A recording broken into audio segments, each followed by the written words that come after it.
35절은 그러므로 너 음녀야 여호와의 말씀을 들으라. 음녀는 예루살렘 성읍을 이야기를 합니다.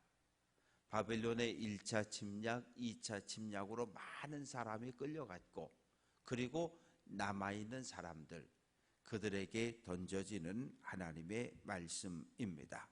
그런데 하나님께서 이렇게 책망을 하셔요. 36절 보면 내 누추한 것을 쏟으며 정든 자와 행음함으로 벗은 몸을 드러내고 가증한 우상을 위하여 자녀의 피를 그 우상에게 드렸다. 이 말의 의미는 남편인 하나님을 버리고 다른 남편을 찾았다는 거죠. 바알을 섬기고 아세라를 섬기고 몰렉을 섬기고 마라둑을 섬기고, 이렇게 하나님과 결혼했음에도 불구하고 하나님을 버리고 다른 신들을 찾고 있는 남유다 예루살렘 백성들을 향한 하나님의 책망입니다. 내가 나를 버리고 다른 남편들을 찾아갔으니 너 이제 내가 심판할 텐데, 주변에 있는 여러 나라들 앞에 내가 너의 죄악을 심판하고 너를 부끄럽게 할 것이다. 그러면서 37절 말씀 속에서 너를 대적하게 하고 벗은 몸을 드러낼 것이다. 그러면서 하나님께서 38절 말씀에서 그 음행한 아내를 향한 남편의 정당한 분노를 표출하고 계시는데, 내가 간음하고 사람의 피를 흘리는 여인을 심판함 같이 너를 심판하여 진노의 피와 질투의 피를 내게 돌리겠다. 내가 남편이 나를 버리고 다른 신, 다른 우상들을 찾아갔으니 내가 정당하게 너를 심판하겠다는 거예요. 하나님의 법정에서 남유다 예루살렘 백성은 유죄 판결을 받았으니 그에 합당한 벌을 내릴 텐데, 39절 말씀에 보면 너를 그들의 손에, 대적들의 손에 넘겨줄 것이고 내 그 화려하게 지은 누각을 헐어버릴 것이고 높이 세운 대를 부숴버릴 것이고 옷을 벗기고 장식품을 빼앗고 내 몸을 벌거 벗겨둘 것이다.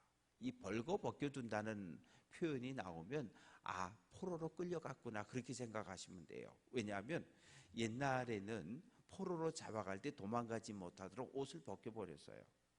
그리고 끌고 갔거든요. 옷을 다 입힌 채로 끌고 가면 도망갈 수 있지만 옷을 벗겨서 끌고 가면 도망갈 수가 없어. 왜? 금방 눈에 띄고 어디 가도 이 도망친 사람인 것을 알게 되니까. 그렇게 해서 너를 끌고 가게 될 텐데, 41절 말씀 보면 40절은 돌로 치고 칼로 찌르고, 이 말은 전쟁에서 죽고, 41절 불을 질러버리고, 그리고 내가 너에게 41절 중간에 보면 내가 너에게 곧 음행을 그치게 하리니 내가 다시는 값을 주지 아니하리라. 이 남유다 예루살렘이 어느 정도로 수치를 당하게 되었냐 하면, 남자들이 지나가면서도 남유다 예루살렘을 아무도 쳐다보지 않는 거예요. 그러니까 남유다가 예루살렘 백성들이 어떻게 했냐면 나와 잠을 좀 자주세요 그러면서 조공을 갖다 주고 돈을 갖다 주고 이러면서 애굽과 군사동맹을 맺고 아수르와 군사동맹을 맺고, 이렇게 하나님을 의지하고 하나님을 붙잡고 살아야 할 거룩한 하나님의 백성들이 하나님을 버리고 힘있는 강대국을 의지하고 쫓아다니고 우리 좀 도와달라고 그러고, 그러면서 조공을 갖다 주고 선물 갖다 주고 이러는 삶을 살았는데, 하나님이 이제 그거 못하게 하겠다는 거예요. 왜? 하나님의 백성이면 하나님의 백성답게 정절을 지키고 믿음을 지키고 거룩함을 지켜야 되는데, 너희가 그렇게 하지 못하니 내가 이제 그렇게 하도록 만들겠다는 거예요. 그래서 42절 내가 너희에 대한 내 분노를 그치고 내 질투가 내게서 떠나고 마음이 평안하여 다시 노하지 않겠다. 이 말의 의미는 너희가 지은 죄만큼 죄값을 치르라는 거예요. 내가 너희를 심판한다는 거예요. 죄값을 만큼 심판하면 내가 다시는 너희를 더 이상 때리지 않겠다는 거예요. 왜? 죄값만큼 매를 맞았으니까.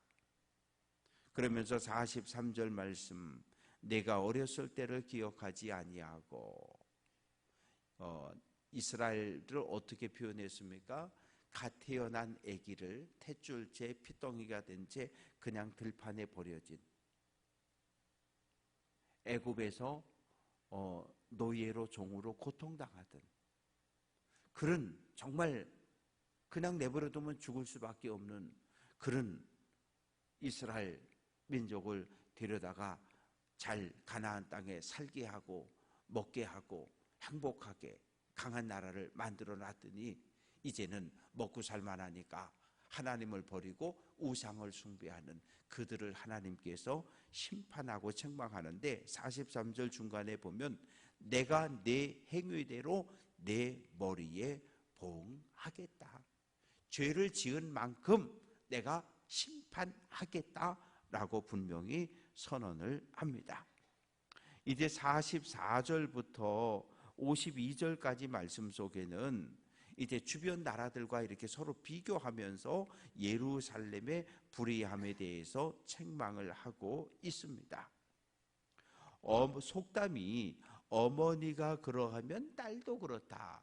그 아비의 그 자식, 아버지가 알코올 중독자였는데 아들도 맨날 술 먹고 돌아다니면 그 애비의 그 자식, 행실이 정결하지 못함을 책망하고 있는 이야기입니다. 그래서 누구와 비교하고 있느냐 하면 그 헷사람하고 아모리 족속, 사마리아, 소돔, 이런 주변 나라들, 가나안에 살던 원주민들하고 지금 이렇게 비교를 하고 있는 거예요. 그 중에서도 특히 46절 말씀 보면 사마리아와 소돔과 비교해서 이야기를 하고 있습니다. 사마리아는 예루살렘보다 북쪽에 있고 소돔은 예루살렘보다 남쪽에 있는 도시입니다. 옛날엔 그랬어요. 예루살렘 사람들이 아이고 저 부정한 놈들, 저 부정한 놈들, 더러운 놈들, 이렇게 사마리아를 향해서 손짓을 하고 소돔을 향해서 저 더럽고 추접하고. 왜? 소돔은 어떤 성입니까? 창세기에 보면 소돔은 이 죄악이 너무나 꽉 차가지고 하나님께서 천사들과 함께 아브라함을 보러 오셨다가 하나님은 아브라함과 대화를 나누고 두 사람의 천사는 소돔과 고모라가 죄를 얼마나 많이 지었는지를 확인하러 간 사건이 창세기 나오거든요. 18장 19장에. 그래서 소돔과 고모라가 하나님의 심판을 받고 멸망했는데 하늘에서 불이 떨어지고 유황이 떨어져서 아예 그냥 흔적도 없이 사라져버리신 도리가 바로 그 소돔입니다. 그런데 하나님이 지금 뭐라고 말씀하시냐 하면 47절에서 사마리아와 소돔보다 47절 끝부분에 보면 내 모든 행위가 그보다 더 부패했다는 거예요. 사마리아보다 소돔보다 예루살렘의 죄악이 더 크다고 이야기하시는 거예요. 사마리아가 부정하다고, 소돔이 부정하다고?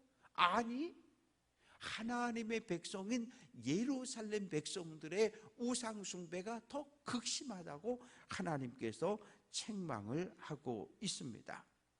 그래서 하나님께서 다시 말씀을 하시는데 49절 말씀 보면 소돔의 죄악을 이야기합니다. 첫째는 49절, 소돔의 죄악은 이러하다. 교만함과 음식물의 풍족함과 태평함이 있음이며 가난하고 궁핍한 자를 도와주지 않았고 거만하여 가증한 일을 내 앞에 행했다. 이게 소돔의 죄악입니다. 우리는 소돔이 동성애가 심한 성읍이라서 그렇게 멸망당한 이유도 있지만 오늘 말씀 속에서는 그 부분은 빠져 있어요. 그 부분은 빠져 있고 교만했다는 거예요. 왜? 경제적으로 아주 풍요로운 도시였었거든요. 그래서 아브라함의 조카 롯이 딱 쳐다보니까 소돔과 고모라가 요즘 표현으로 하면 신도시, 불이 번쩍번쩍하고 살기 좋은 곳이니까 끌려가 버렸거든요. 모든 것이 풍족한, 그런데 가난한 사람들에게 자비와 긍휼을 베풀지 않았던 도시가 소돔이었습니다. 그래서 하나님께서 교만하고 자비와 긍휼을 베풀지 않는 소돔을 하나님께서 심판을 하셨어요. 51절 말씀 보면 이번엔 사마리아와 비교를 합니다. 사마리아는 예루살렘이 지은 죄의 절반밖에 안 졌다는 거예요.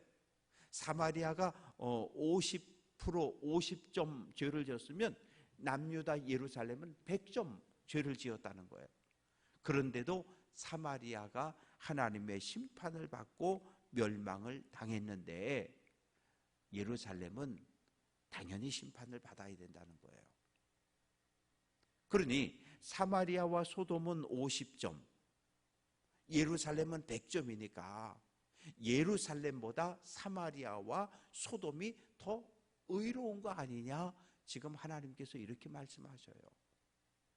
예루살렘아, 너희는 죄를 100가지나 졌고 저 사마리아와 소돔은 50개밖에 안 졌다는 거예요. 너희는, 예루살렘 백성들은 우리는 하나님의 거룩한 백성이고 우리는 구원받았다고 자랑하지만 하나님은 아니라고 말씀하시는 거예요. 100가지 죄를 지은 놈들이 뭐 할 말이 있느냐? 사마리아와 소돔보다 더 악한 놈들이 뭐 할 말이 있느냐고 하나님께서 이렇게 책망을 하고 있습니다. 이제 53절부터 59절까지 말씀 속에는 하나님께서 예루살렘을 회복시켜 주신대요.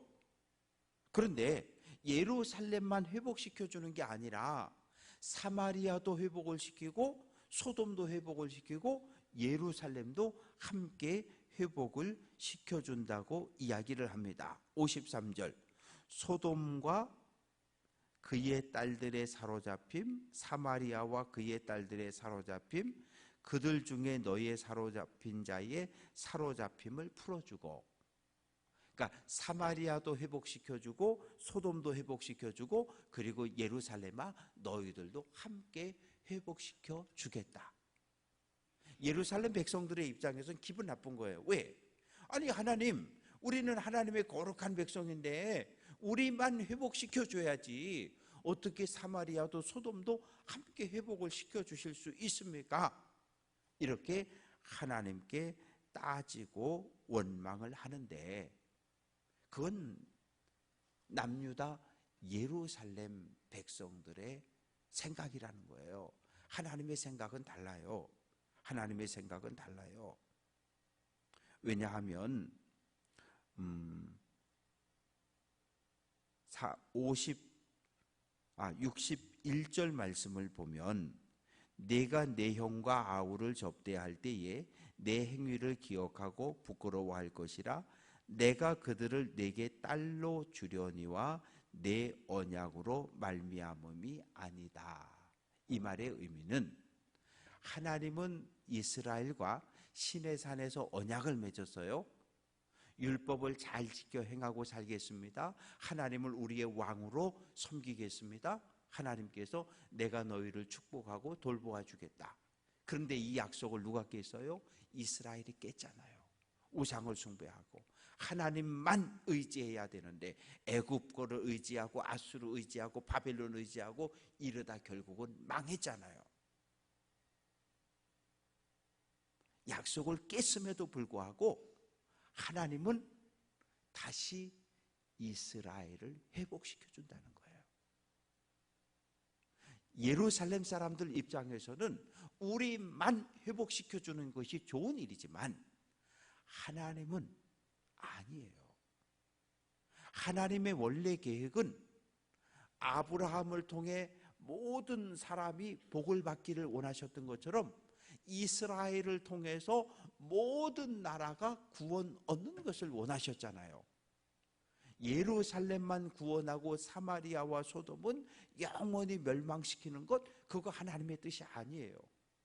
하나님은 예루살렘도 회복하기를 원하시지만 사마리아와 소돔 사람도 예수 믿고 하나님을 믿고 구원 얻는 것을 기대하셨어요.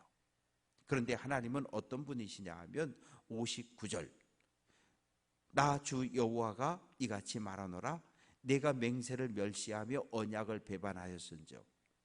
이스라엘은 약속을 깨고 하나님을 버렸어요. 그러면 어떻게 하면 돼요? 하나님도 그렇게 하시면 되는 거예요. 나를 싫어, 나 싫다고? 바알을 섬긴다고? 그래, 그러면 약속 깨. 그러면 너와 나는 지금부터 아무 상관없다? 이러면 좋은데 하나님은 그러실 수가 없는 거예요. 이스라엘은 하나님을 버리고 우상을 쫓아가고 하나님과 우상을 겸하여 섬기고 살아가지만 하나님은 이스라엘과 맺은 그 시내산 언약을 기억하시고 다윗과 맺은 그 언약을 기억하시기 때문에 자비를, 긍휼을 베푸실 수밖에 없다는 이야기가 오늘 말씀 속에 기록이 되어져 있습니다. 그래서 60절, 내가 너의 어렸을 때에 너와 세운 언약을 기억하고 너와 영원한 언약을 세우겠다. 오늘 우리가 하나님을 배반하고 하나님을 버리고 다른 신을 찾아가도 그래도 하나님은 누가복음 15장에 등장하는 아버지처럼 대문을 활짝 열어놓고 회개하고 돌아오기를 기다리고 계신다는 거죠. 기다리고 계시겠다는 거예요. 이스라엘만 아니요, 세상 모든 나라, 모든 백성들이. 말씀을 정리해 봅니다. 이스라엘은 하나님을 버렸어요. 약속을 깼어요. 약속을 깨면 저도 그 약속 안 지켜도 되는 거예요. 그런데 하나님은 아니에요. 이스라엘아, 내가 약속을 깼을지라도 나는 그 언약을 기억하고 지키겠다는 거예요. 그러면서 기대하는 것은 회개하고 돌아오라는 거예요. 이것은 이스라엘을 향한, 예루살렘을 향한 하나님의 소원일 뿐만 아니라 오늘 이 시대를 살아가고 있는 우리를 향한 하나님의 마음이기도 해요.